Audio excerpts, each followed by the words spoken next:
The 1930s in Europe were the heyday of the Yiddish theater.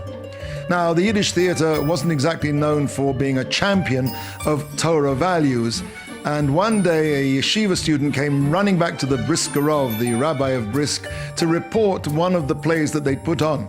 He said, "Does the rabbi know about the new play that the Yiddish theater's put on? It's a disgrace.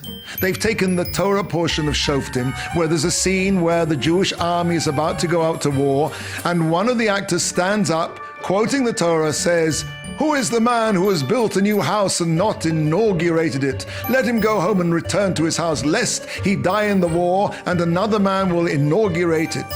So 10 people get up and walk off the stage. And then he says, 'And who's the man who's betrothed a woman and not yet married her? Let him go home, lest he die in the war and another man marry her.' So another 20 people get up and walk off the stage. And then he says, 'Whoever is afraid, let him go home so he won't scare everyone else.'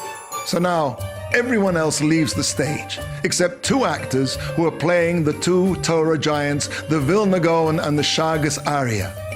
The Vilna Gaon says to the Shagas Arya, 'Kavod Harav, Your Honor, the Rabbi, please, you take the first shot.' The Shagas Arya says, 'No, I insist, you take the first shot.' The other says, no, I insist, you, after you, after you, after you, after you. So they go back like this, backwards and forwards, about who's going to take the first shot, and the whole audience collapses in laughter, and the curtain rings down. It's terrible, shameful, a disgrace.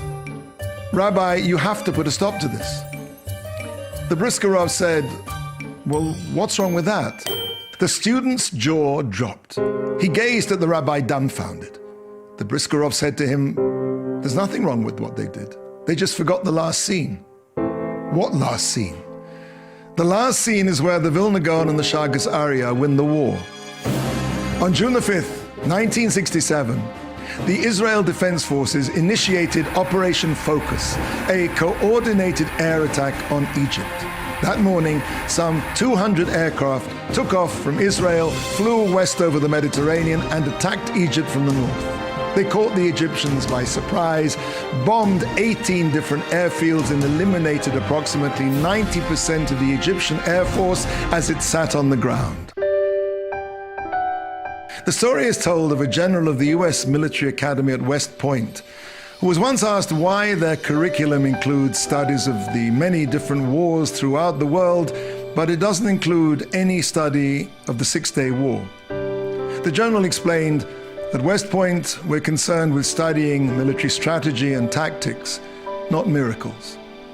Major General Asa Weitzman, the then IDF Director of Operations and subsequently President of the State of Israel, was once asked how it was that after the first and the second wave of the Israeli bombings, that the Egyptians didn't radio ahead to the other air bases to warn them.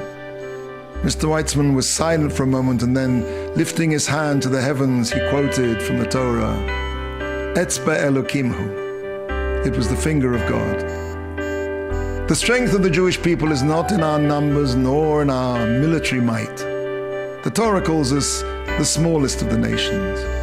Our protection comes only from God, the master of wars.